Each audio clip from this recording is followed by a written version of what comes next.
और अब जिक्र मईशत का। हीले बहाने बेकार हो गए, मईशत मुस्तहकम न हुई। मुल्क में मुआशी सरगर्मियां ताहाल महदूद हैं, कोई बेहतरी नहीं आ सकी। मुआशी टीम के बुलंद बांग दावे मगर हकीकत कुछ और।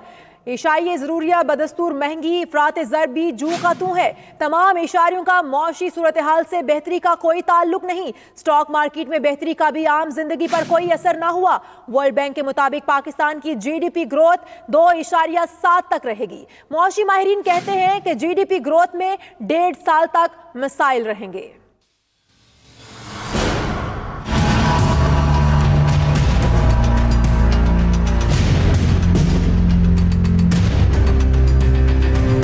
वफाकी हुकूमत और इसकी टीम मुसलसल ये दावे कर रही है कि हुकूमती काविशों के नतीजे में मुआशी सूरत हाल बेहतर होना शुरू हो गई है। मईशत के मस्बत इशारे मिल रहे हैं। स्टॉक मार्केट ने बढ़ना शुरू कर दिया है। मूडीज ने पाकिस्तान की रेटिंग मनफी से B3 कर दी। इस इकदाम के नतीजे में ये बहुत खुशाइंद मामलात हैं।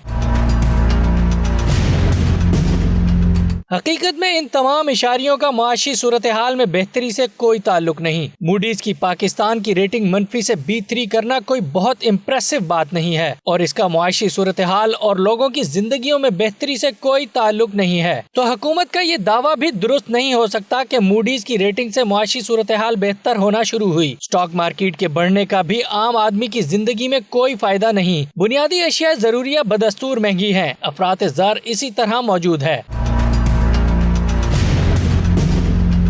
मुआशी सूरत हाल बेहतर होने का इशारिया GDP ग्रोथ होती है। गुज़िश्ता माली साल के दौरान पाकिस्तान की GDP ग्रोथ 5.7% थी। अब वर्ल्ड बैंक के मुताबिक पाकिस्तान की GDP ग्रोथ रेट 2.7 तक रहेगी। इसका मतलब है कि मुआशी सरगर्मियां महदूद हुई हैं और अभी तक इसमें कोई बेहतरी नहीं आ सकी। जब GDP ग्रोथ 5.7 से बढ़ेगी तो इसका मतलब होगा कि मौजूदा हुकूमत के इकदामात के नतीजे में बेहतरी अब आना शुरू हुई है। माहिरीन मईशत के मुताबिक इस GDP ग्रोथ में 1 से 1.5 साल तक बदस्तूर मसाइल रहेंगे। अशिया महंगी रहेंगी, कारोबार के मौके कम रहेंगे। जब तक GDP ग्रोथ में काबिल कदर इजाफा नहीं होता, आम आदमी की जिंदगी में कोई बेहतरी नहीं होगी।